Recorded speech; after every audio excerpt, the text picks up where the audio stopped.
Everyone, class 12th RBSC विषय Hindi Hindi grammar में topic है बेटा आज आपका पद परिचय। देखिए डियर स्टूडेंट, आरबीएससी सिलेबस में पद परिचय को कोविड-19 की वजह से इस पद परिचय को रिड्यूस कर दिया गया है, लेकिन उसके बावजूद भी ये है कि आपका पद परिचय जैसे पहले इसमें से काफ़ी क्वेश्चंस आते थे, ठीक है, डीपली पूछा जाता था। अब इसमें से क्वेश्चन ज़रूर आएगा लेकिन बहुत ज़्यादा ऐसे क्वेश्चंस नहीं आएंगे, तो उसके लिए हमें अब कहने को ये बोल दिया गया कि पद परिचय में थोड़ा सा कुछ आएगा, ठीक है, तो हमें तो फिर भी पढ़ना पड़ेगा ना उसके लिए। पद परिचय नॉर्मली बोला गया कि डेफिनेशन आ जाएगी, लेकिन ये ज़रूरी नहीं है कि सिर्फ एक डेफिनेशन से ही हमारा काम चल जाए, तो हमें उसके लिए थोड़ा इसे पढ़ना पड़ेगा, ठीक है बेटा। अब सबसे पहले हमारा जो टॉपिक है वो है पद परिचय, ठीक है। अब पद परिचय, अब सबसे पहले मैं आपको ये बताऊं कि पद परिचय क्या है। जैसे बेटा आप लोगों से कोई अपना इंट्रोडक्शन मांगे, अपना परिचय मांगे, तो आप अपने बारे में सब कुछ बताएंगे, ठीक है, बताएंगे ना आप जो अपना इंट्रोडक्शन किस तरीके से देते हैं। ऐसे ही ये आपका जो ग्रामर का टॉपिक है पद परिचय, इसमें क्या है, पद का परिचय देना, अर्थात व्याकरण की दृष्टि से पद का परिचय देना ही पद परिचय कहलाता है। अब कुछ बच्चों को ये भी नहीं पता होगा कि पद क्या है। सबसे पहले मैं आपको ये बता दूं पद क्या है। जब व्याकरण के नियमों के अनुसार, बेटा जब व्याकरण के नियमों के अनुसार शब्द को वाक्य में प्रयोग किया जाता है तो वो पद कहलाता है, ठीक है। जब किसी शब्द को हम वाक्य में प्रयोग कर देते हैं तो वो शब्द क्या कहलाता है, पद। और उस पद का व्याकरणिक दृष्टि से परिचय देना ही क्या कहलाता है, पद परिचय कहलाता है, ठीक है। वाक्य में प्रयुक्त सार्थक शब्द को पद कहते हैं। वाक्य में प्रयुक्त शब्द का व्याकरण की दृष्टि से परिचय देना, अर्थात हमें ये बताना कि वो पद में उसका लिंग, उसका वचन, कारक तथा अन्य पदों के साथ संबंध बताने को पद परिचय कहा जाता है। उसे पदान्वय या पद व्याख्या भी कहते हैं। यहाँ तक आपको क्लियर हो गया। पद क्या है, व्याकरण के नियमों के अनुसार शब्द को वाक्य में प्रयोग किया जाता है तो उस शब्द को हम क्या कहते हैं, पद।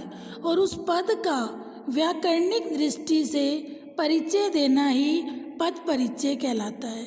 हमें उस पद के बारे में ये बताना होगा कि वो उसमें भेद, उपभेद, लिंग, वचन, ठीक है, कारक तथा अन्य पदों के साथ उसका संबंध, इसे ही हम पद परिचय, पदान्वय या पद व्याख्या कहते हैं, ठीक है। पद परिचय के लिए संज्ञा, सर्वनाम, विशेषण, क्रिया विशेषण का परिचय दिया जाता है।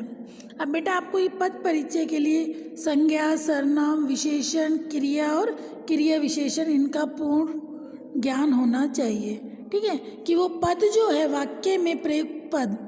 सबसे पहले हमें क्या बताना होगा, भेद।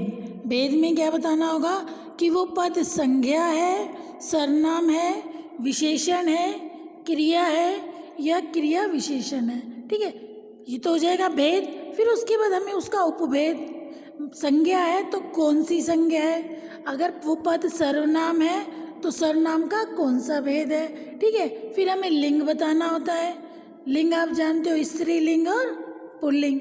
वचन, एक व्यक्ति की बात हो रही है तो एक वचन, एक से अधिक की बात हो रही है तो बहुवचन, ठीक है। इस तरीके से हमें पद परिचय करना होगा। फिर है पद के भेद। जो पद होते हैं वो दो प्रकार के होते हैं, विकारी पद और अविकारी पद, ठीक है। अब ये विकारी पद किसे कहते हैं, जिन पदों का स्वरूप लिंग, वचन, कारक तथा काल के अनुसार प्रयोग किए जाने पर परिवर्तन होता है। जिन पदों का स्वरूप लिंग, वचन, कारक तथा काल के अनुसार प्रयोग किए जाने पर परिवर्तन होता है उसे विकारी पद कहते हैं। विकारी पद कौन कौन से हैं बेटा?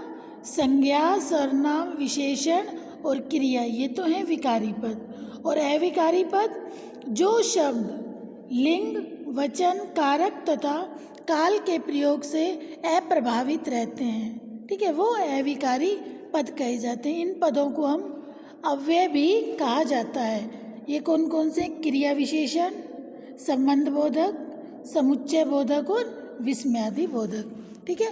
विकारी पद कौन कौन से? संज्ञा, सर्वनाम, विशेषण, क्रिया, ये हैं विकारी पद। और अविकारी पद? अविकारी पद हैं बेटा आपके क्रिया विशेषण, संबंध बोधक, समुच्चय बोधक और विस्मयादि बोधक, ठीक है।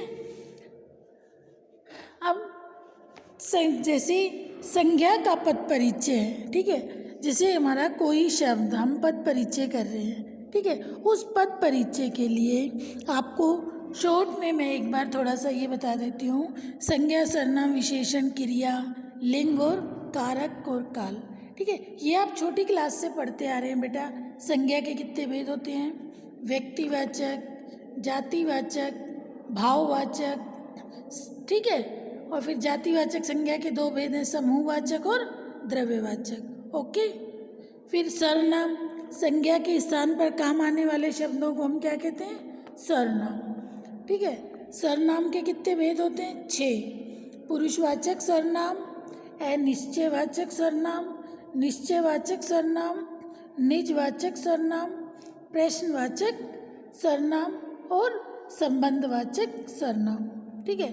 फिर विशेषण, संज्ञा तथा सर्वनाम की विशेषता बताने वाले शब्दों को क्या कहते हैं? विशेषण कहते हैं। विशेषण के कितने भेद होते हैं? 4। गुणवाचक विशेषण, संख्यावाचक विशेषण, परिमाणवाचक विशेषण और सार्वनामिक विशेषण। फिर एक क्रिया, किसी भी कार्य का करना या होना क्या कहलाती है? क्रिया।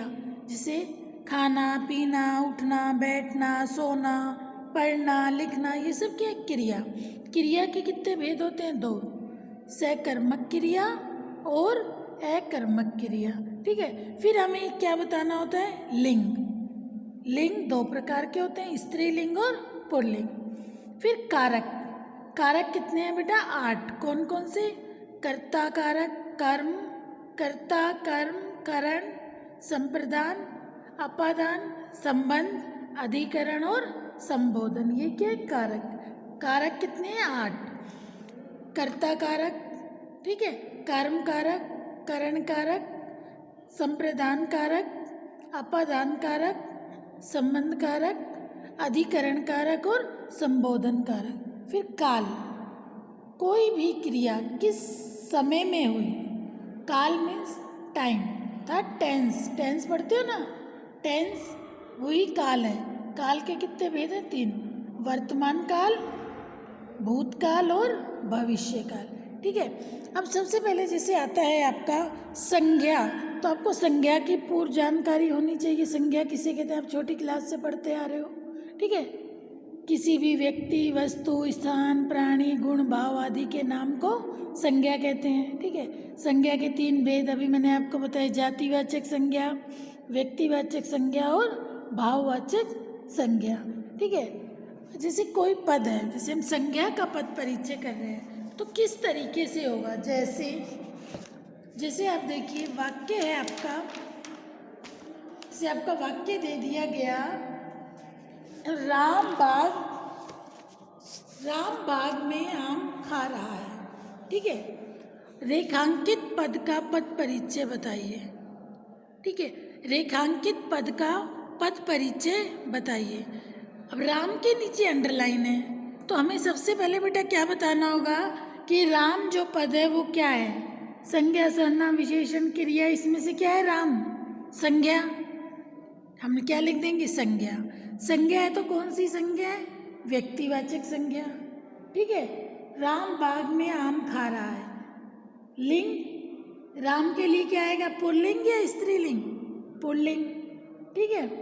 वचन, किसी एक व्यक्ति की बात हो रही है, एक वचन, ठीक है, ठीक है बेटा। और खा रहा है, अधिकरण कारक, कारक आ जाएगा कौन सा, अधिकरण कारक। ये हो गया संज्ञा का पद परिचय। जैसे अब इसी वाक्य में राम बाग में आम खा रहा है, बाग में, बाग के नीचे अंडरलाइन है और आपसे कह दिया जाता है कि बाग का पद परिचय बताइए। देखिए सॉरी, आम खा रहा है, इसमें कारक होगा बेटा क्रिया का कर्म, ठीक है, कर्म कारक हो जाएगा, ठीक है। अब बाग, बाग के लिए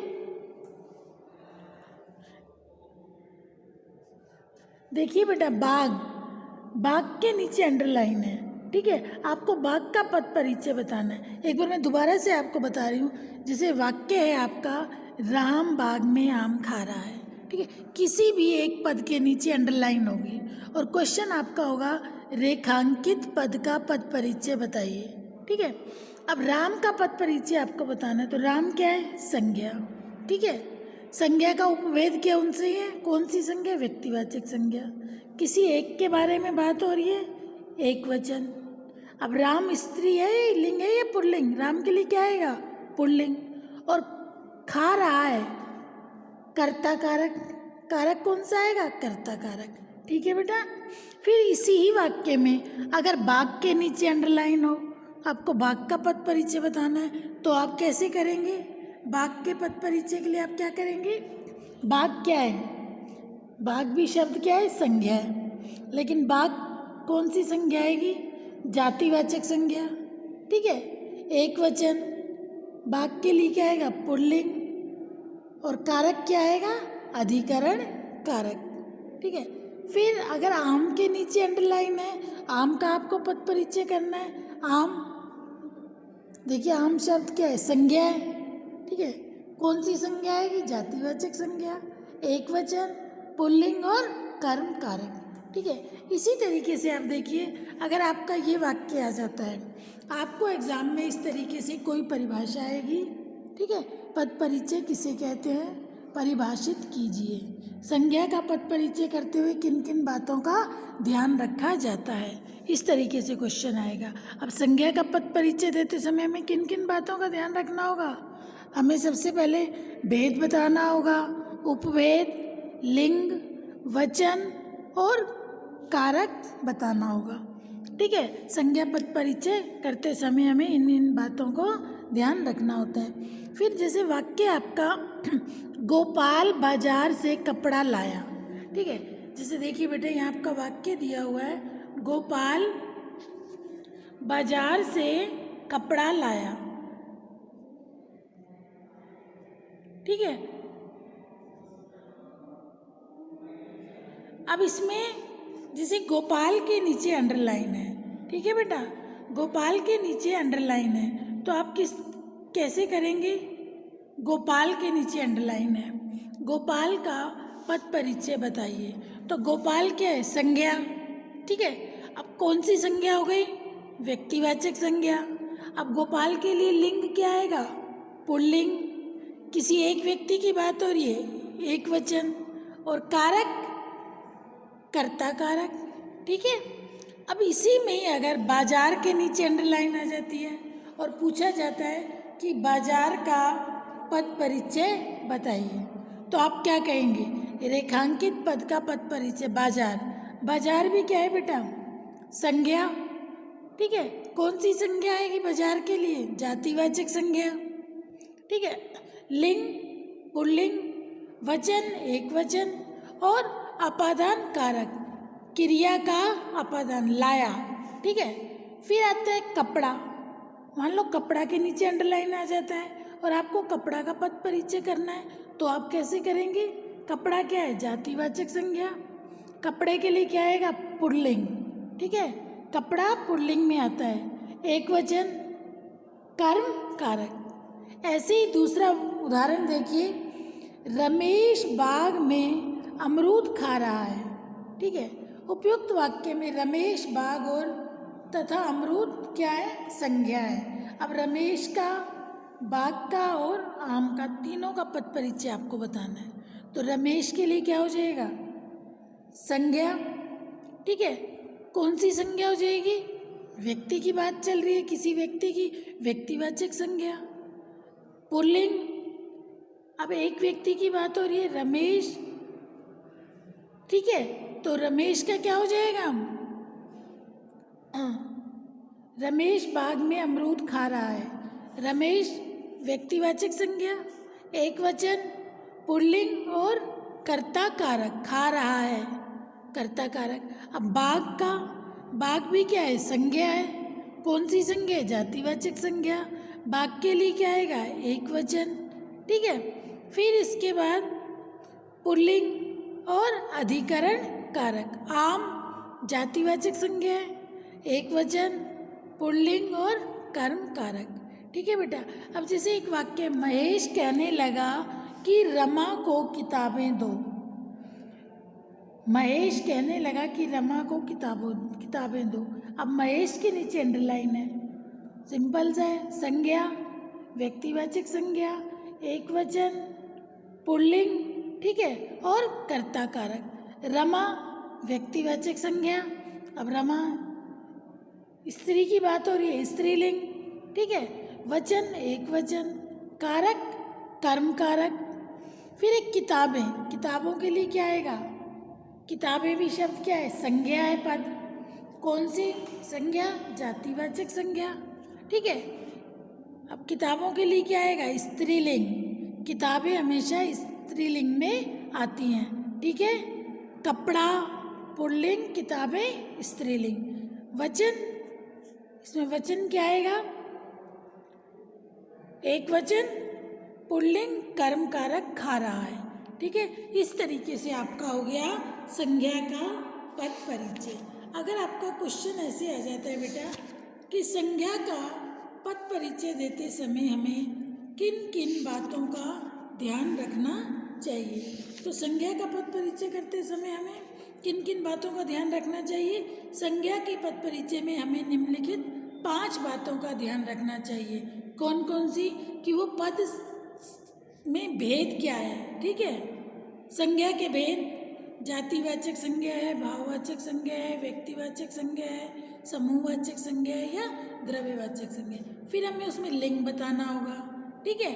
लिंग पुल्लिंग है या स्त्रीलिंग। अगर आपका क्वेश्चन ऐसा आ जाता है, संज्ञा पद परिचय में किन किन बातों का ध्यान रखा जाता है? संज्ञा के भेद का, आप 5 भेद, संज्ञा के 3 भेद होते हैं, व्यक्तिवाचक संज्ञा, जातिवाचक संज्ञा और भाववाचक संज्ञा। जातिवाचक संज्ञा के 2 पार्ट होते हैं, द्रव्यवाचक संज्ञा और समूहवाचक संज्ञा, ठीक है। फिर हमें इसमें लिंग बताना होता है, ठीक है। वाक्य में प्रयुक्त पद का लिंग क्या है?